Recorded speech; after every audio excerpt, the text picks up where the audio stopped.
Bueno, pues ha empezado la grabación de esta videoconferencia. Ya os dije, queridos alumnos, que íbamos a tener pues unas conferencias sobre primeros auxilios y este tema que lo tratamos tanto en cuarto de la ESO como en primero de bachillerato, pues lo vamos a dar. Tenemos con nosotros tenemos a Manuel Escobar Sánchez, antiguo alumno de los salesianos de Triana. Salió en 2014, en el curso 2014-2015, hace 5 años. Estuvo desde los 6 años con nosotros y actualmente es enfermero. Estudia un máster de cuidado crítico intensivo ahora. Ahora mismo está en Madrid, en el Hospital Universitario Príncipe de Asturias. de Príncipe de Asturias, exactamente, Príncipe Sí. de Asturias. Y entre sus aficiones, que tiene muchas, pero tiene una que es toca el clarinete, que ha estado en a su conservatorio y ha terminado su carrera de clarinete, y ahora estudia dirección de orquesta. Es decir, que es un artista en todos los sentidos, en todos los sentidos. Bueno, vamos a tratar el tema. Te había puesto una pantalla, Manuel, Sí. para que viese aquí, no sé si lo verán los compañeros, pues hemos puesto aquí una pantalla. Primeros auxilios, Manuel Escobar Sánchez, para cuarto de ESO, y en el curso Ahí. que estamos en el 2019-2020. Estupendo. Vamos a hacer una pequeña introducción al tema, y una vez que terminemos la introducción te dejo ya hablar y todo tuyo. Ya Magnífico. cuando tú me requieras o si yo te levanto la mano es para preguntarte y para ver las cosas. Bueno, De ya he acuerdo. dicho que los primeros auxilios son importantísimos y la edad donde estáis, la edad que estamos haciendo esta videoconferencia, este tema, pues es importante. El año que viene ya trabajaremos. También Manuel se va a encargar de dar la parte de RCP y de atragantamiento. Lo veremos esta semana o la semana que viene y también tendremos preparado. Bien, primeros auxilios, la edad para salvar a una persona ya no eres un niño, no eres una niña y ya sí es importante saber lo poquito que se pueda tener, lo poquito que se pueda tener de primer auxilio. Te dejo, Manuel. Yo sé que tienes Estupendo. preparado muchas cositas y yo me callo. Yo cuando te tenga que levantar la mano para Sí. preguntarte algo, cortamos y vemos. Sí, decirle a mis alumnos que al final va a dejar Manuel unas preguntitas para que me hagáis en algún cuestionario que mandaremos. ¿Vale? Pues nada, Manuel. Eh, Primero, antes de mano, muchas gracias. Sé que has estado trabajando esta noche y no te voy a dejar descansar, pero tú eres amablemente has querido hacer esta videoconferencia. Muchas gracias de antemano y nada, vamos por ello. Hasta luego. Bueno, pues nada, en primer lugar también muchas gracias por tu presentación a ti, Jorge. Y bueno, buenas tardes a todos, chicos, chicas, todos los que me estéis escuchando. Bueno, ya no voy a decir nada que no haya dicho Jorge, mi nombre es Manuel. Y bueno, al final de esta conferencia también dejaré mi correo, que no me importa por si tenéis alguna duda, yo se lo pasaré a don Jorge para que os lo pase a vosotros. Si tenéis alguna duda, queréis preguntarme algo personalmente, pues lo hagáis con total libertad y sin compromiso ninguno. Bueno, vamos a empezar. Yo voy a intentar hacerlo de una manera más bien cortita, y digamos dar los datos básicos, que nos quedemos, que realmente es lo importante. Yo no voy a dar ninguna definición, no voy a dar datos que realmente no nos van a servir para nada en un momento que nosotros tengamos que realizar unos primeros auxilios. Yo solo voy a dar los datos que realmente le van a importar tanto a la persona que nos está escuchando, que en este caso será una persona que esté en el otro lado del teléfono, recogiendo la llamada, para saber Si manda una ambulancia, manda un helicóptero, para saber qué manda en función de qué le contamos nosotros. Entonces, ¿qué es lo importante? ¿Qué es lo que tenemos que avanzar con lo que tenemos que saber con los primeros auxilios? Pues voy a poner a partir de ahora una presentación con la que me voy a ir guiando, que es esta.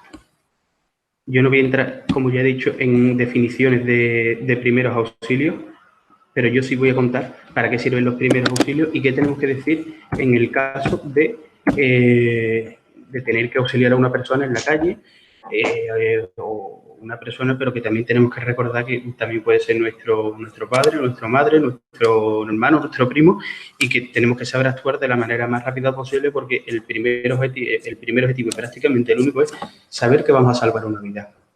Entonces, el objetivo de los primeros auxilios, ¿cuál es? Valorar una víctima, es decir, recabar toda la información posible para que esa persona que nos coge el teléfono al llamar a los servicios de emergencia sepa qué recursos activar, porque no es lo mismo que estemos en nuestra casa a 5 minutos de un hospital que estemos en el pueblo de nuestros padres, en el que no haya ninguna ambulancia cerca y tengan que mandar, por ejemplo, un helicóptero. No es lo mismo movilizar una ambulancia, que además hay bastantes tipos de ambulancias, que movilizar un helicóptero. Entonces, como ya he dicho, el objetivo es saber qué le pasa y dar los máximos datos posibles a esa persona. Entonces, lo primero que vamos a averiguar es si una persona está consciente o inconsciente. Y eso, ¿cómo lo vamos a saber? Cuando una persona vamos a suponer que está en el suelo, pues le vamos a preguntar, oiga, le vamos a agitar suavemente, le vamos a dar un pellizco, vamos a intentar tampoco no moverlo mucho porque nosotros no sabemos cómo se ha caído. Y a lo mejor puede tener una lesión en la columna cervical, puede tener una lesión en la espalda, y por intentar ayudarlo, al final lo que le hacemos es un problema mayor, ¿vale? Entonces, lo primero es saber si está consciente o no está consciente. Más adelante, y en el otro módulo, como bien ha dicho don Jorge, de RCP y asfixia, contaremos cómo se pone en posición lateral de seguridad y cómo se hacen las maniobras de reanimación. Entonces, ya hemos dicho lo primero, saber si está consciente o está inconsciente. ¿Cómo lo sabemos? Le podemos dar un pellizco en la pierna, en el brazo, pero siempre y si agitamos que sea algo suave, para intentar mover lo que es la columna cervical lo menos posible. En segundo lugar, como tenemos aquí, averiguar las constantes vitales. Es decir, nosotros en la calle no vamos a ir con un termómetro ni vamos a ir con un cacharro de la tensión para saber qué tensión tiene. Pero así podemos más o menos saber si está frío, si la temperatura es fría, si está en una temperatura normal. ¿Cómo lo vamos a hacer? Pues vamos a tocarle siempre por ejemplo, la punta de la mano para saber si la tiene fría. Vamos a valorar también la respiración, cuántas veces respira por minuto, es decir, contarlas y cómo son. No es lo mismo que una persona respire muy rápido y muy fuerte, que respire rápido pero lento. Todos esos datos son importantes.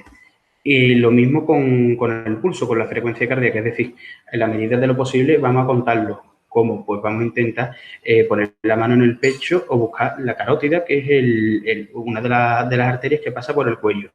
Pero yo recomiendo que directamente vayamos al pecho, porque incluso para nosotros los enfermeros, los médicos en general, muchas veces si el pulso es muy débil, no vamos a notar el pulso en el cuello. Entonces, eso es uno de los primeros mitos que también os voy a ir desmontando, tanto en el día de hoy como en las posteriores conferencias, de lo típico que vemos en las películas, que en un segundo le pones la mano en el cuello y ya sabes si está vivo, si está muerto, si tiene pulso, si no tiene pulso. Entonces, bueno, eso es otra de las cosas que deberemos de valorar. El aspecto general, como bien tengo puesto aquí, nosotros por el color que tiene una persona, por el aspecto que tiene, sabemos si puede llevar mucho tiempo tirado, si acaba de tener un accidente o se acaba de desvanecer, como pues lo mismo. El color que tenga en general, el aspecto de la persona, si la piel está en principio fría o está caliente. Si está fría, nos va a indicar que a lo mejor ya lleva bastante tiempo en el suelo. Después las hemorragias. ¿Qué es una hemorragia? Lo trataremos más adelante. Es una salida de sangre.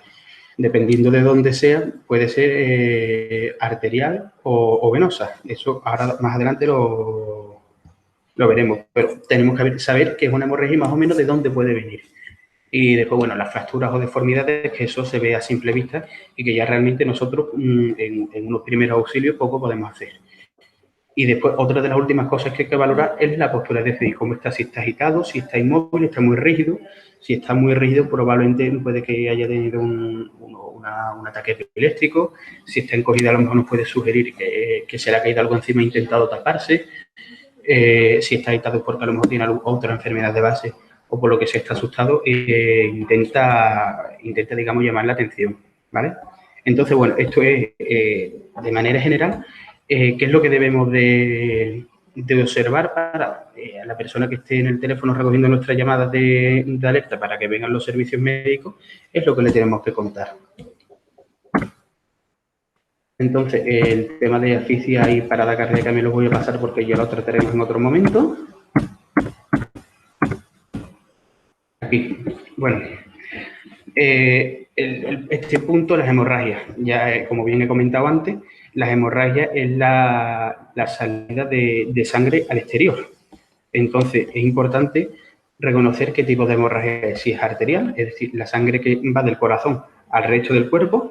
Si es venosa, es decir, la sangre que va del resto del cuerpo, de las zonas más distales del cuerpo, es decir, la punta de los dedos, el último pelo o la uña del chico del pie, hacia el corazón. ¿Y cómo lo diferenciamos?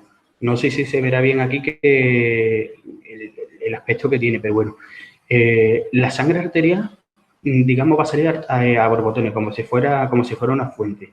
Y el color de la sangre, aunque no se aprecie muy bien, es bastante más brillante, es un rojo muchísimo más vivo que el de la sangre venosa, que si lo observáis está un poquito más oscuro, la sangre venosa es más oscura y sale como si fuera derramada, no sale a borbotones como si fuera esa fuente. Entonces, esa es la primera cuestión que debemos de tener en cuenta. Después, por ejemplo, las hemorragias capilares pueden ser en un momento dado que nos arañemos y nos salga un poquito de sangre. En esos casos no nos tenemos que asustar ni nada. Bien, ahora acabamos de diferenciar cómo son las hemorragias arteriales de las hemorragias venosas. Entonces, ese ya es el primer paso. El segundo paso, ¿qué deberíamos de identificar? Por dónde sale la sangre. Es decir, la hemorragia puede ser externa, que está muy fácil de reconocer porque vemos la sangre y ya está, no pasa nada.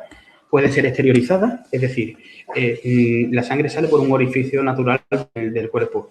Pueden ser los oídos, pueden ser la nariz, puede ser el ano, puede ser por todos los orificios del cuerpo. Y dependiendo de la parte por la que salga, se llamará de una manera o de otra. Es decir, otorragia, oto es el oído, pues ya sabemos que esta va a ser una hemorragia por el oído. ¿Vale? Lo mismo, las melenas, en este caso va a ser por el ano. Y después quizás las que son más complicadas son las hemorragias internas. Es decir, una persona tiene un sangrado, pero nosotros no sabemos dónde está porque no lo vemos por dentro del cuerpo. ¿Cómo podemos reconocer que una persona tenga una hemorragia interna?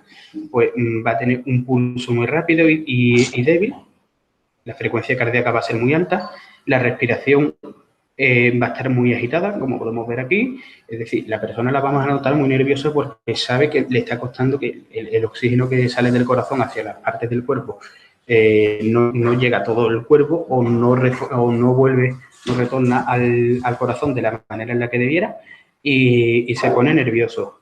Como hay una hemorragia, la tensión va a disminuir y poco a poco, digamos, esto es como una cascada. Primero va a ser la piel fría y pálida porque no le está llegando la sangre, el pulso es rápido, la respiración agitada y finalmente, si no se soluciona rápido, pues empezará a marearse, a perder la conciencia y si no hay una atención sanitaria rápida, pues la persona pues, podría morir. Por eso la importancia siempre de los primeros auxilios.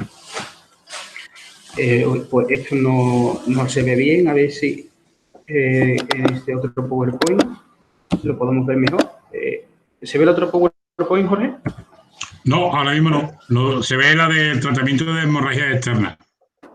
Vale, pues lo voy a cambiar un segundito, disculparme.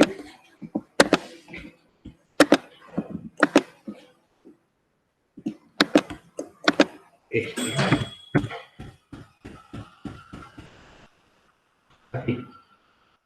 Vale, pues ya hemos explicado las causas y los tipos de hemorragia. Y a continuación podemos ver aquí qué debemos hacer en caso de hemorragia. Lo primero, y aquí voy a desmontar otro mito, no es lo típico de que se le coge cualquier correa, cualquier tipo de cuerda y se le hace un torniquete. Eso es un mito también de las películas, que no se hace. ¿Qué es lo que debemos hacer en caso de ver una hemorragia? Pues lo primero, comprimir el punto sangrante directamente. Es decir, nosotros tenemos que localizar si está sangrando la pierna, el brazo, el abdomen, lo que sea.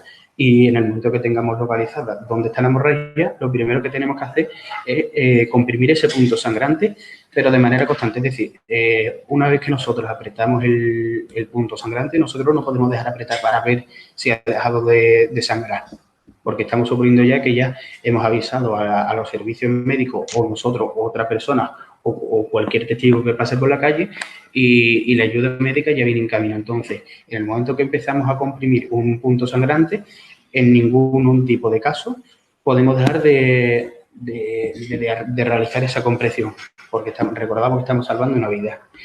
Importante también horizontalizar. ¿Qué significa horizontalizar? Es decir, que el efecto de la gravedad no actúe en ese punto de hemorragia. No es lo mismo que la persona tenga el brazo en alto que lo tenga paralelo al suelo, porque la hemorragia y la cantidad de sangre que vaya a perder será mucho menor.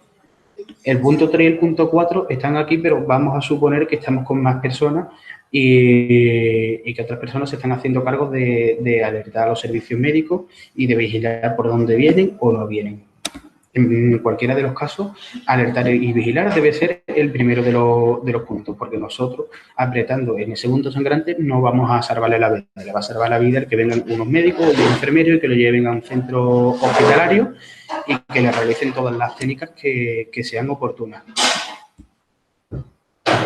En segundo lugar, si esa compresión directa no sirve, que en principio estaremos comprimiendo 15 o 20 minutos de manera siempre constante, empezaremos a comprimir a distancia. Es decir, si la hemorragia es en el gemelo, por ejemplo, pues nosotros empezaremos a comprimir en la parte de detrás del muslo, pero siempre un poquito más alto, porque por ahí es por donde va a pasar la sangre. Y si nosotros impedimos que la sangre siga fluyendo a ese punto sangrante, conseguiremos que no salga tanta cantidad de sangre y por consiguiente le estaremos consiguiendo salvar la vida.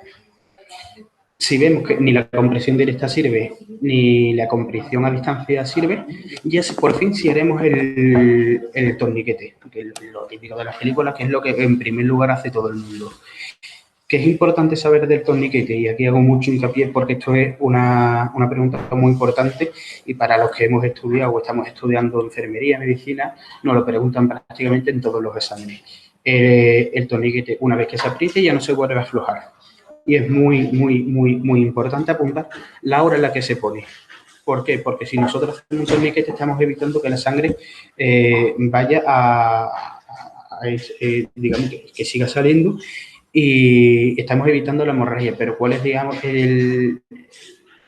la parte negativa de hacer los torniquetes?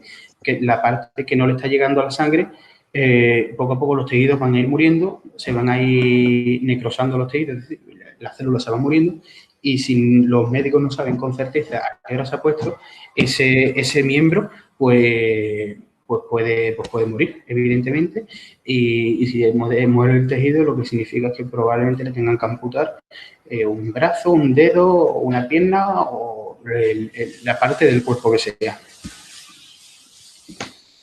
Bien, si en alguna duda no queda algo claro, Jorge, tú me lo avisas y lo aclaro sin problema, ¿vale? Ha quedado claro. Ya después te iré preguntando un par de cositas.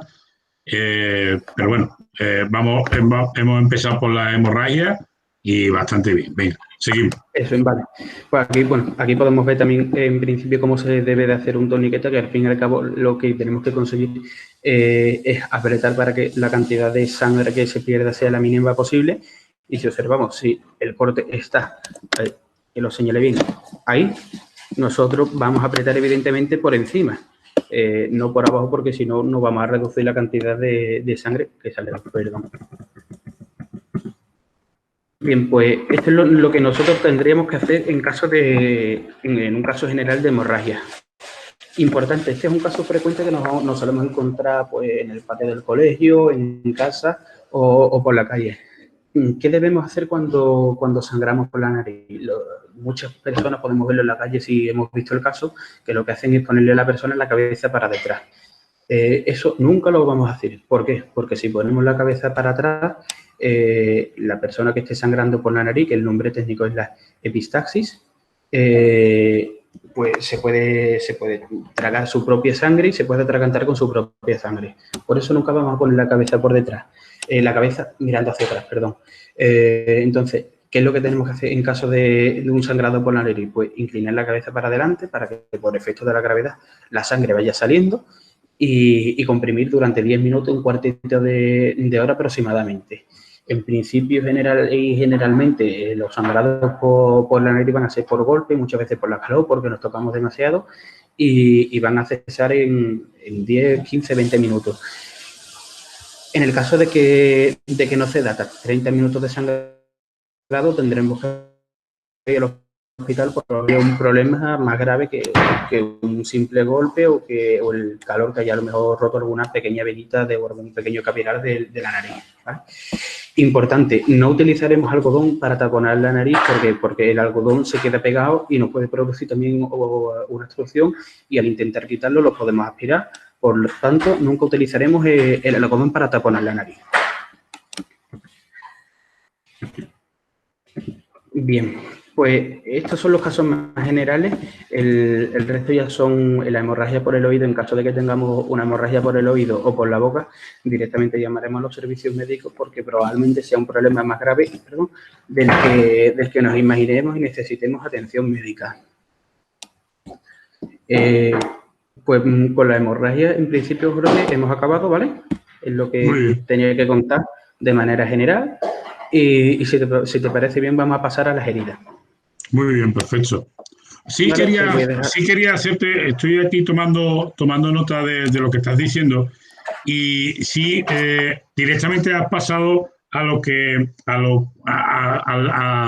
la mano de obra, ¿no? De decir, cómo está un paciente, cómo está una persona cuando vemos alguna cosa rara.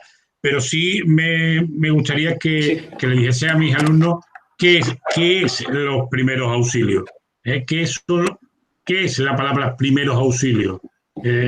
Creo que tenías por ahí una diapositiva que lo aclaraba bastante bien lo que eran los primeros auxilios. Sí, ahora la voy a poner aquí un segundito. Esta. Creo que ya se está viendo, ¿no? Está saliendo, exactamente. Creo que es la primera diapositiva. Exactamente, esa en concreto. Para que los alumnos sepan que es algo que te encuentras, que es esporádico, como has dicho tú antes, al principio de la intervención, y que se centren ellos en esa definición en concreto. Bueno, pues los primeros auxilios, como pone aquí, voy a leer literalmente, son procedimientos de carácter inmediato, limitado, temporal, no profesional, que recibe una víctima de un accidente o enfermedad repentina. Y tiene estas características que son un sitio, es decir, el lugar que sucede y que nosotros nunca sabemos cuál va a ser. Puede ser en casa, puede ser en la clase, puede ser en el patio del colegio. Las técnicas van a ser reducidas porque nosotros con dos manos y sin muchos conocimientos de enfermería, de medicina, pues poco podemos hacer y ahí me incluyo yo también como enfermero. Si yo no tengo material para por ejemplo, canalizar una vía a una persona, pues no puedo, me tengo que apañar con las dos manos. Temporal, porque solo durará hasta que llegue el personal sanitario, que previamente lo primero que tenemos que hacer es avisarlo. Entonces, temporal, hasta que lleguen los servicios médicos. Y 4, que recibe y no profesional, es decir, los primeros auxilios los podemos aplicar tanto ustedes como ciudadanos que paséis por la calle y que os lo encontráis. Y evidentemente también lo puedo aplicar yo, es decir, son conocimientos universales que todos debemos de saber independientemente de si seamos enfermeros, médicos, abogados o profesores, por eso son universales. tú piensas que ya a la edad que tienen mis alumnos de cuarto de la ESO deben de saber este tipo de circunstancias. Ya no son niños chicos, ya no son personas chicas, ya no son mayores, pero tampoco son niños de primaria y deberían de saber este tipo de cosas. Hombre, ¿Cuál es tu opinión? ¿Cuál es tu opinión? Yo ya los considero mayores porque no los conozco personalmente, pero estoy seguro de que tienen la suficiente capacidad como para salvarle la vida a una persona. Y quizá ahora mismo pues no se nos ha dado todavía nunca el caso.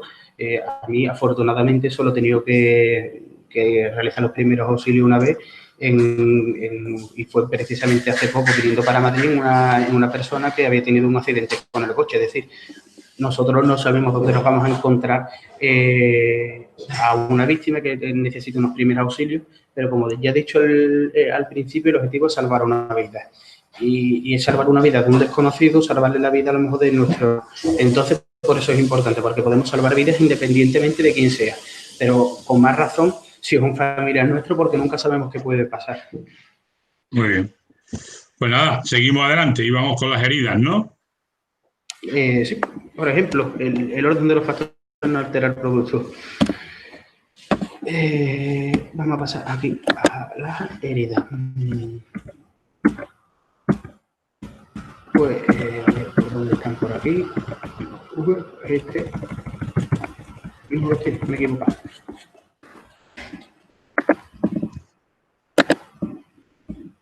Disculparme todos. Nada. Aquí están. Entonces, bueno, antes de comenzar a explicar las heridas, sí me gustaría aclarar, no sé, ¿ahora mismo está viendo la presentación? Sí. ¿Jorge? Sí, estoy viéndola. Ok, de acuerdo. Sí es verdad que me gustaría aclarar que ahora mismo voy a poner imágenes explícitas, es decir, van a ser imágenes reales. Se ha quedado una imagen, la de qué cualidades necesitamos para prestar el primer auxilio. Eso es, vale. Es lo que yo quería. Vale, las heridas. Vale, heridas. Entonces, antes de empezar con las heridas, también me gustaría aclarar que bueno, nosotros no sabemos que nos vamos a encontrar por la calle y nosotros tenemos que ver las heridas tal y como son. Entonces voy a poner imágenes reales. Si hay alguien un poquito aprensivo, en primer lugar pedirle disculpas. Manuel, eso sí que me preocupa un poquillo porque el año pasado ya llevo con este tema, con esta unidad llevo bastantes años y había algunos alumnos pues que son muy aprensivos y se tenían que ir de clase. Por lo tanto, vamos a ser muy sutiles a la hora de lo pasamos, ¿no? Y si podemos evitarlo, pues por lo menos que sigan el vídeo o que le den un poquito hacia adelante, pero sí me gustaría que las imágenes que fueran no fueran muy duras, porque hay chicos, hay chicas que no lo aguantan.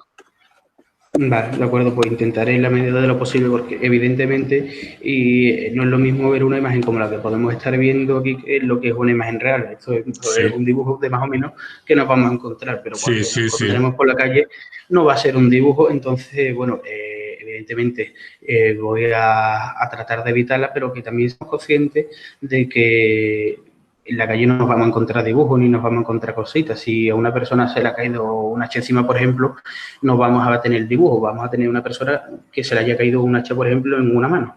Entonces, que también tengan en cuenta pues que la situación real es muy distinta a lo que puede ser un dibujo. Y también tenemos que saber actuar con templanza, porque al fin y al cabo lo que vamos a tratar es de salvarle la vida a una persona, o en el caso de las heridas que a lo mejor sean lo menos aparatosas posible para que la cicatriz, en el caso de que hubiera, por ejemplo, estoy poniendo un ejemplo, sea la menor posible. Eso es algo que también me gustaría aclarar, que evidentemente yo no tengo ningún problema, pero que son cosas que se ven en la vida real y que no podemos decir, pues como no puedo verlo, me da miedo, mejor, por ejemplo, que se muera esa persona. No, tenemos que salvarle la vida a una persona porque nosotros como ciudadanos también tenemos el deber del socorro. Muy bien. Vale, entonces, bueno, después de esta pequeña aclaración, que evidentemente la voy a tratar de evitar lo máximo posible. ¿Qué es una herida? Una herida, pues, es la rotura de la piel. en resumidas cuentas. La definición técnica sería rotura de la continuidad de la piel o mucosa por impacto traumático. Entonces, por ejemplo, aquí no sé si se verá bien, tenemos un destornillador. Sí, se ve bastante bien. ¿Vale? La herida más o menos que nos vamos a encontrar es esto, y digamos lo que va a pasar en la piel es esto, es decir, va a haber una incisión, con lo cual va a ser una herida incisa.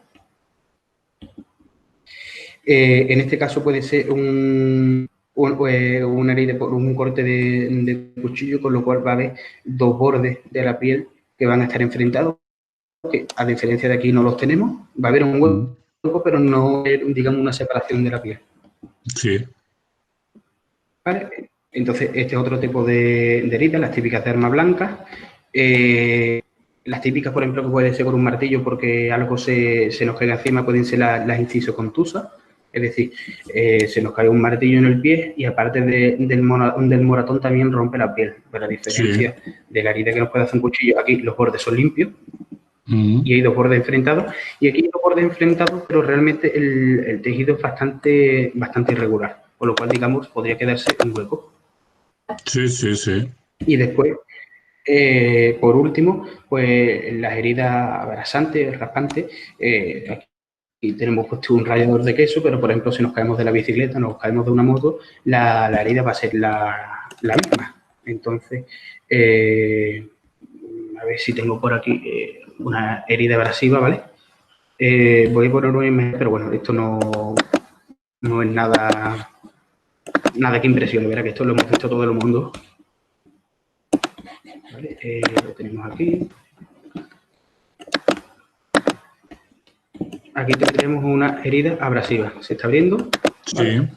Es decir, es como un arañazo que por el efecto del roce con la superficie pues se ha quemado y además pues ha levantado pues parte de la piel. Señala, Manuel, porque no sale Aquí. la imagen. ¿Dónde? ¿No sale la imagen? No, sale lo que son. Sale la carpeta con la fotografía, pero no sale. Vale. Esa, vale. No sale, pero sabe, ya la ha señalado. Aquí. ¿No sale en grande? No sale en grande.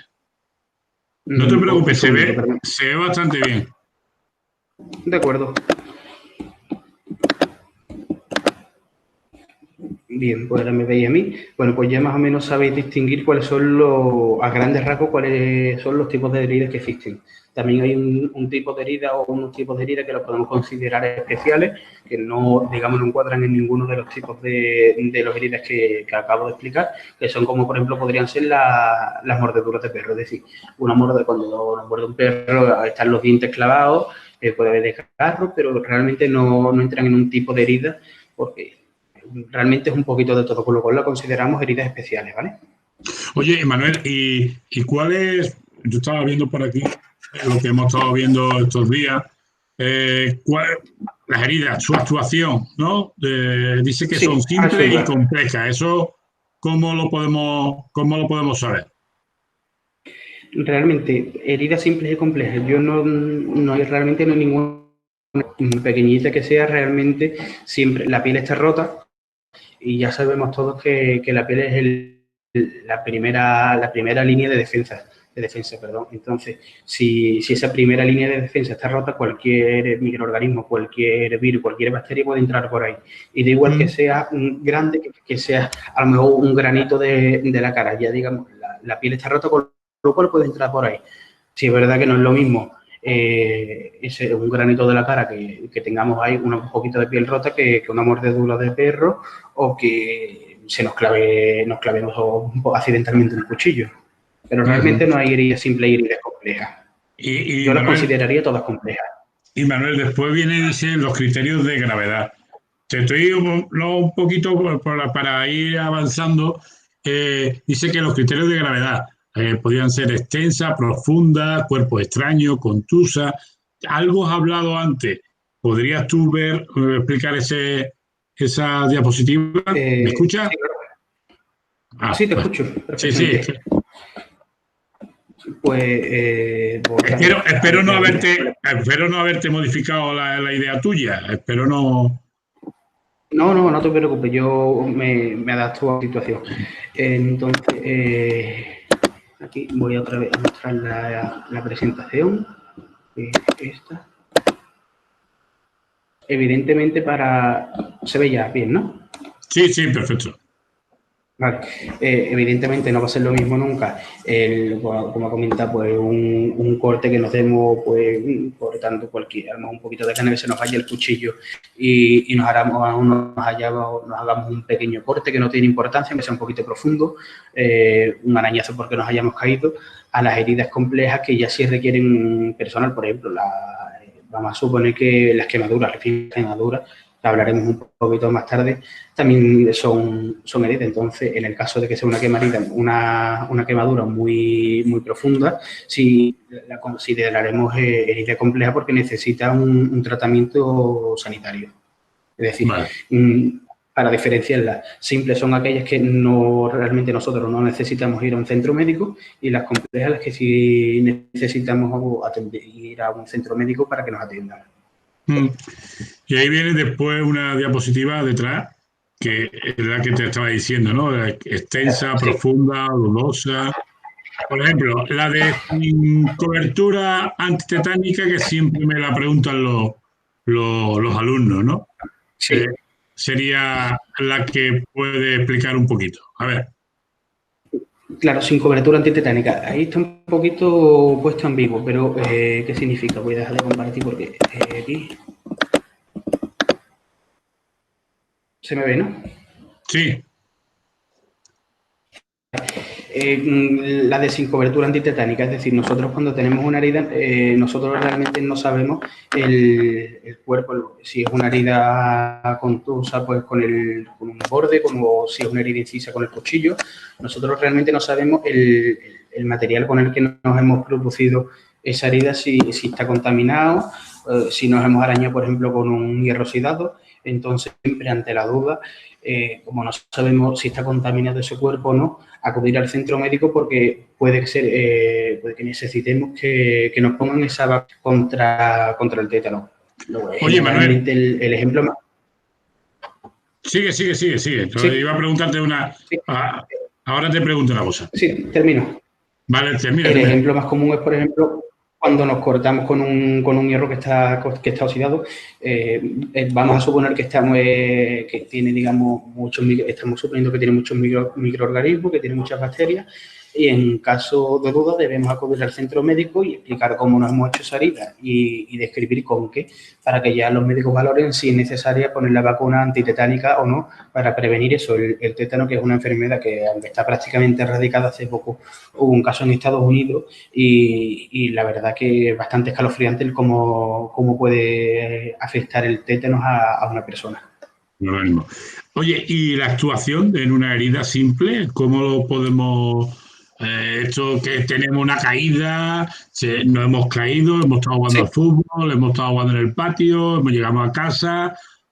¿Cómo lo podemos...? Esa actuación primaria, ¿no? Digo primaria por lo temprana que debe ser esa actuación, si no es grave. Sí, no, evidentemente. Vamos a suponer que si, bueno, nos caemos jugando al fútbol en el patio o en clases de educación física, lo que sea, vamos a suponer que la herida va a ser simple, que va a ser, pues, a lo mejor va a ser un golpe, va a ser un arañón más grande o menos grande. Pero la premisa que siempre nos debe de quedar clara en cuanto al cómo tratar una herida en un primer momento es que siempre la debemos de tratar de la manera más limpia y aséptica posible. Es decir, nos vamos a coger el primer papel que veamos para intentar limpiarla, vamos a coger papel limpio, vamos a utilizar agua. Importante, el tema del betadine. Está demostrado científicamente que no desinfecta. Y aparte, no debemos utilizarlo, y aquí puntualizo porque es una cosa bastante importante, porque termino, ¿vale? Sí. Porque nosotros no sabemos si una persona, el betadine lleva yodo, y nosotros podemos no ser persona alérgica al yodo o no, con lo cual, suponiendo que es alérgica al yodo y nosotros le ponemos betadine, le podemos causar un problema mayor. Muy bien. Había una diapositiva, la voy a compartir yo, la Sí, diapositiva, y te la comento. No sé si la ves ahora. ¿La ves? sí, La ves, ¿no? Eh, hemos dicho antes la actuación, compresión directa, lavar con agua y jabón abundante, retirar cuerpos extraños, aplicar antiséptico, cubrir con aporcho. Después dice esta actuación también, ¿no? Lavado de manos antes y después, usar guantes, Sí. usar gasas, no aplicar polvo. Yo recuerdo una herida que tuve en el dedo este pulgar, y mi madre me echó unos polvos, y ahí porque decía que sanaban, no, total, que Sí, eso nada. Y como has dicho antes, no utilizar el algodón en lo que es la hemorragia, ¿no? la Pero botella, sí. también no utilizarlo en, en lo que es directamente. Y aquí tenía yo era la diferencia que hay en estos Sí. cuatro productos, ¿no? Esa sería la pregunta que quería yo hacerte para ver cómo los chavales pueden trabajar ese asunto en sí, ¿no? Vale, pues la voy a poner, ¿vale? Y les voy a ir explicando Vale, vale, sobre vale. la diapositiva. Pero sí es verdad que es importante, el betadine, con la evidencia científica que hay actualmente, es lo último que vamos a utilizar. No sé si me lo ha saltado. Sí, ese. Voy a quitar esto. Aquí que se ve mejor. Vale. ¿Qué, digamos, cuatro antisépticos tópicos, es decir, que vamos a utilizar sobre la piel, nos vamos a encontrar? El agua oxigenada, el alcohol, el yodo, que no lo voy a tratar como un antiséptico porque no desinfecta. El yodo solo sirve para secar las heridas, con lo cual la evidencia es de hace realmente poquito y hay material que no está actualizado. Entonces, el betadine directamente no lo voy a comentar. Es preferible lavarlo con agua y jabón antes que echar betadine. Que, bueno, betadine, que es el nombre comercial, el yodo en general. Entonces, el agua oxigenada, ¿realmente para qué sirve? Sirve sobre todo para cuando hay una herida pues, superficial, que tengamos que, sobre todo cuando haya habido un poquito de sangre, pues, que tengamos que limpiarla, como muchos de ustedes sabréis. El agua oxigenada, la verdad que quita muy bien la sangre, pero sí es verdad que hay que mantenerla en un lugar a la sombra porque se inactiva con la luz. Es decir, nosotros cuando damos los botes nunca veremos los botes transparentes, veremos los botes siempre opacos, que no traspase la luz. ¿Vale?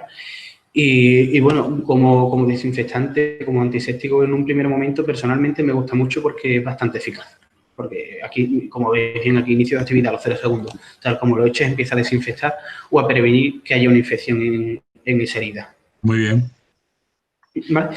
El alcohol. En cuanto a tiempo de inicio de esa limpieza, pues es lo mismo que el agua oxigenada, pero yo tampoco lo recomendaría mucho porque es inflamable, irritante y no se pueden echar las heridas abiertas. Es decir, nosotros le echamos alcohol a una persona que tenga una herida abierta y probablemente le duela más el alcohol que lo que es la propia herida, porque es muy irritante. Entonces, el alcohol, en la medida de lo posible, vamos a también intentar evitarlo.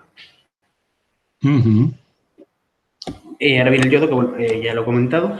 Y por último, la clorexidina, que es el desinfectante ahora mismo que se está utilizando en todos los hospitales, porque es el que mayor evidencia científica que dice bueno, que más previene las infecciones. Aquí pone clorexidina 1%, pero hay muchas concentraciones. Sí, es verdad que tarda un poquito más en actuar, pero con 15 segundos en una herida realmente no es nada, la podemos utilizar en todo tipo de heridas. Sí, es verdad que aquí lo pone en concentraciones superiores al 4%, puede provocar un daño, es decir, porque sea demasiado irritante para la piel y produzca un daño.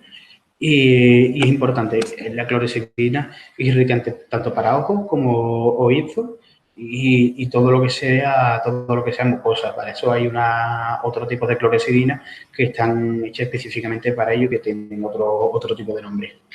Una pregunta. Sí. Hemos estado viendo que el último producto que tú has dicho se está escuchando mucho estos días con el coronavirus. Una pregunta. ¿Esto cómo se toma? ¿Vía oral? ¿Se pone desde inyección? No tengo ni No, idea. la clorexidina es un spray, realmente es como el agua sin nada.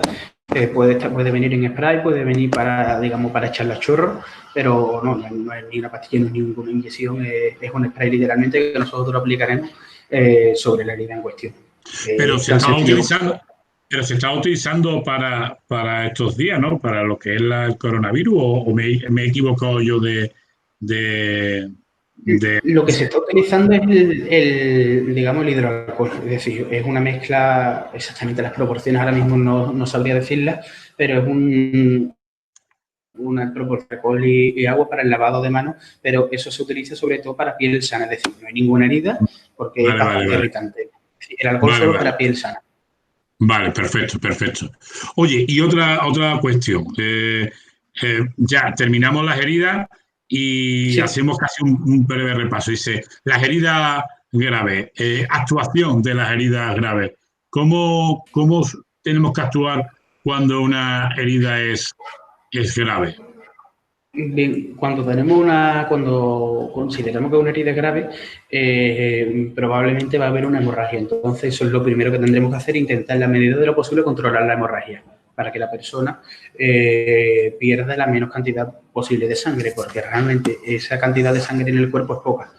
En una persona de unos 70, 80 kilos, ya adulta, aproximadamente está entre 4 litros y medio y 5 litros y medio en un hombre y entre 4 y 5 litros en la mujer.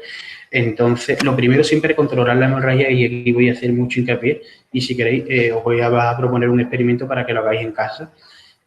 Coger una garrafa de 5 litros, llenarla de agua y ponerla boca abajo para que veáis cuánto tiempo tarda en vaciarse esa garrafa de agua. El cuerpo realmente es lo mismo. Si hay una gran hemorragia, el tiempo que va a tardar en vaciarse el cuerpo de sangre es muy poco y ahí nosotros vamos a poder hacer poco. Pero sí es verdad que si sabemos controlar las hemorragias en un primer lugar, vamos a salvar una vida y la vamos a salvar de verdad, aunque nosotros no lo veamos. Muy bien. Entonces, el primer punto en caso de las heridas complejas. Sí. Eh, lo primero, controlar la hemorragia y lo segundo, intenta cubrirla con paños, con ropa, siempre que sea de la manera más limpia y estéril posible. Y ya en tercer lugar, o nos trasladamos nosotros a un centro médico o bien llamamos a una ambulancia para que nos asista en el domicilio, en la calle donde haya sido el suceso. Aquí veo yo una de las diapositivas de las que nos estamos centrando, Manuel, y Sí. ponen heridas infectadas, las heridas más especiales, ¿no? Heridas por aplastamiento, heridas por colgajo, heridas en el tórax, heridas abdomen, el cuero cabelludo, ceja, en la frente, mejilla, oreja, boca, ojos, traumática y heridas, como antes has dicho, de mordedura, ¿no? Esas Sí. serían las que normalmente podemos ver nosotros en este tipo de circunstancias, Claro. ¿no? ¿Dónde está? Está más para atrás, más para atrás, Ahora me he pasado. más para atrás, más. Ahí, no, un poquito más, un poquito Aquí, más, más hacia atrás. hacia atrás, sí. Sí, Aquí, ahí la tenías. aquí. Un poquito, Vale. no, la otra diapositiva. Ese. Aquí. Bien. Realmente, el mundo de las heridas, el tema de las heridas es un mundo muy grande y hay personas que se dedican pues prácticamente toda su vida laboral a estudiar el tratamiento de las heridas porque es un mundo muy complejo. Hoy dicen que hay que poner clorexidina y a la misma mañana hay otro artículo científico que dice que es mejor utilizar el betadine. Entonces esto va cambiando día a día. No, el ejemplo que he puesto no es el caso, ¿vale? De momento la clorexidina es lo que es el antiséptico que más se está utilizando. Entonces, realmente con las heridas especiales, ¿qué es lo que vamos a intentar siempre? Mantener la máxima asepsia posible, es decir, si tenemos que limpiar sangre, tenemos que limpiar lo que sea con un paño limpio, con gasas estériles si tuviéramos. Importantísimo, y esto todavía no lo he dicho y lo voy a decir ahora, lo primero es nuestra seguridad, es decir, a mí durante la carrera pues, hubo una frase que me marcó mucho y es que el rescatador nunca puede ser rescatado. Es decir, si nosotros por intentar ayudar a una persona nos contagiamos o también, digamos, nos provocamos otra herida, realmente de nada sirve esos primeros auxilios y eso es una cosa muy importante que se me ha olvidado decir al principio. Entonces, las premisas básicas en todos los tipos de heridas es mantener la máxima asepsia posible, no quitar nunca cualquier trozo, cualquier partícula a un cristal que esté clavado y que sea de que sepamos que es demasiado profundo, es decir, si es superficial, nosotros vemos que es una pequeña mijita de cristal, pues sí lo podemos quitar, pero si no tenemos la certeza de que está superficial, mejor no quitarlo porque podemos provocar una hemorragia. Entonces, bueno, temas de heridas complejas, pues es lo mismo, mantener la asepsia, llamar a los servicios médicos y más heridas complejas que son susceptibles de tratar en centros hospitalarios. Bueno, yo creo que nosotros vamos a dividir, Manuel, esta primera videoconferencia, la vamos a dividir, este tema lo vamos a dividir en dos partes. Vamos a terminar con las quemaduras, ¿no? Terminamos con las quemaduras. ¿Te parece bien que terminemos con las quemaduras? Sí. Vamos a dar una pequeña pincelada de las quemaduras, me parece. Sí, y ya en otro momento, ya la semana que viene, pues nos ponemos de acuerdo otra vez y hacemos la otra parte, que es la de me parece que viene traumatismo, contusiones, lo que podemos ver alguna cosita de luxaciones, todos los esguinces, que también es importante, que es donde la fiebre, eso lo podemos tratar el próximo día en el próximo vídeo, porque la verdad que es un tema, yo siempre lo hago en dos clases, y puede que sea mejor repartido en dos bloques. ¿Terminamos con las quemaduras? Sí, yo también quiero ver lo mismo. Sí, pues lo voy a poner en la diapositiva, ¿de acuerdo? Vale. Voy a buscarla. Vale. Aquí, ¿qué es una quemadura? Pues es la destrucción del tejido, realmente es una herida, pero la fuente o la causa de esa herida es el calor, ¿vale? Pero también tenemos que tener en cuenta que el frío también causa una quemadura, por lo cual las quemaduras pueden ser por frío y por calor. Entonces, en un primer lugar, ¿cómo las vamos a clasificar? De primer grado, es decir, un eritema. Es la quemadura típica de primer grado, cuando nos quemamos en la playa porque no nos echamos la suficiente crema, nos despistamos y no nos echamos y nos quemamos. Pues eso es el ejemplo típico de quemadura de primer grado. Suelen ser dolorosas y solo afectan a esta primera capita de la piel que se llama epidermis, ¿vale? Que es esta primera capita que es muy finita. Tenemos quemaduras de segundo grado que ya afectan a esta primera capa, que es la epidermis, y a la parte siguiente, que es la dermis. Es decir, esto ya no vamos a provocar una quemadura de segundo grado por la exposición al sol. Va a tener que haber una fuente de fuego, un líquido que sea corrosivo. ¿Y qué es lo que va a provocar? Pues básicamente una quemadura ya bastante más considerable, que puede tener una ampolla, ¿no? Importante, esto creo que viene aquí. Bueno, la clasificación, aquí, perdón, me vengo aquí. Pueden tener ampollas, como es el caso de esta imagen, ¿vale? Que realmente es un ejemplo de quemadura de segundo grado. Esta sería la del primero. Tenemos aquí la primera capa un poquito más roja. Las ampollas, evidentemente, no se explotan, aunque ni se cortan ni se pinchan para sacar el líquido. Una ampolla es una pequeña salida de líquido, pero que poco a poco se irá reabsorbiendo. Y estas son muy dolorosas porque afectan al tejido nervioso ya un poquito más profundo. Entonces, las de segundo grado son las más dolorosas. Y las de tercer grado, que ya es una quemadura por una exposición muy larga a un agente de calor o de frío o un agente corrosivo, pues ya van a afectar a un gran espesor de la piel, como podéis ver aquí. Y aunque no me creáis, las quemaduras de tercer grado no duelen. ¿Y por qué no duelen? Pues porque el tejido nervioso, que es por donde nosotros, a nuestro cerebro llega la sensación de dolor y de que nos estamos quedando, están destruidas. Por tanto, por ese motivo, las quemaduras de tercer grado no duelen. ¿Cómo las vamos a clasificar según su gravedad? Pues las vamos a clasificar en leve, si es una quemadura de primer grado poco extendida, o una de segundo grado, pero muy, muy, muy, muy pequeña, o si están tratadas por socorristas que solo requieren a lo mejor un poquito de un paño frío, un poquito frío o una crema para hidratar la piel. Que van a hacer quemaduras graves. Pues cualquiera que compra estos requisitos, perdón, ¿vale? Una superficie con extensión más del 10%. ¿Y cómo sabemos que es un 10%? Vamos a suponer que un 10% es nuestra palma de la mano, aproximadamente, ¿vale?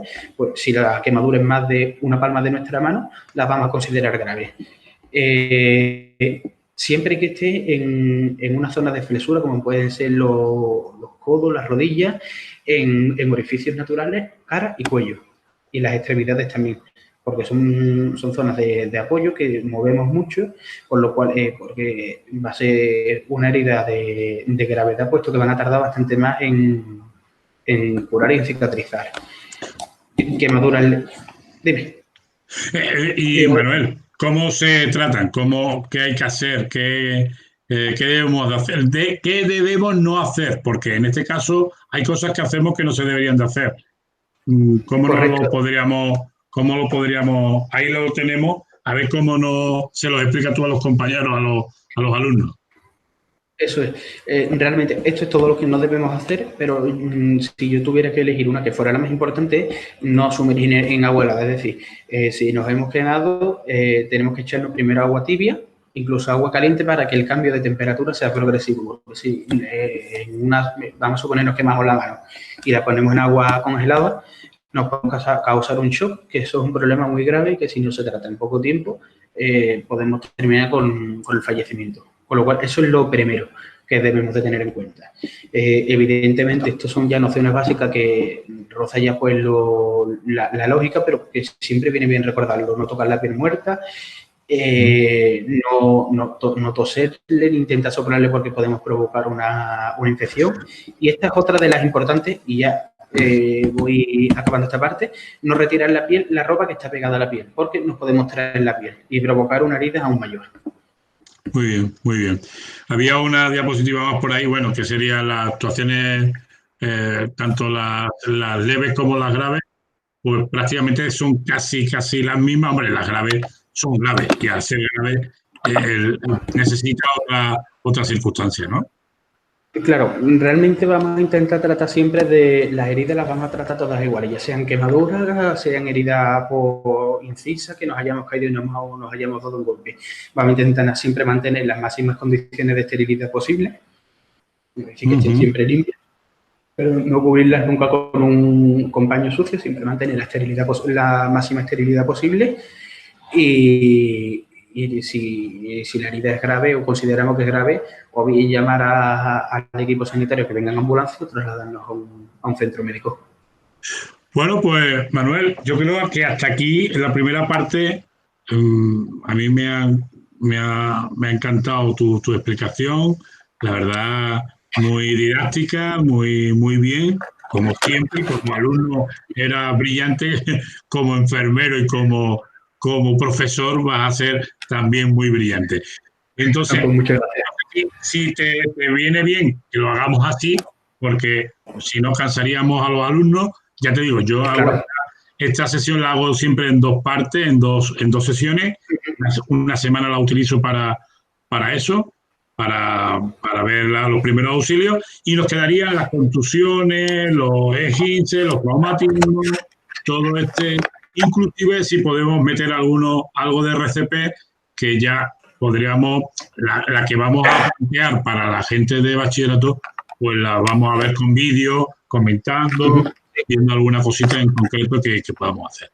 Voy a parar la grabación, decirle a mis alumnos que tendrán un cuestionario que vamos a preparar tanto Manuel como yo, para que esta primera parte pues la tengan ya constancia y la podamos hacer, podamos tener un cuestionario sobre lo que hemos trabajado.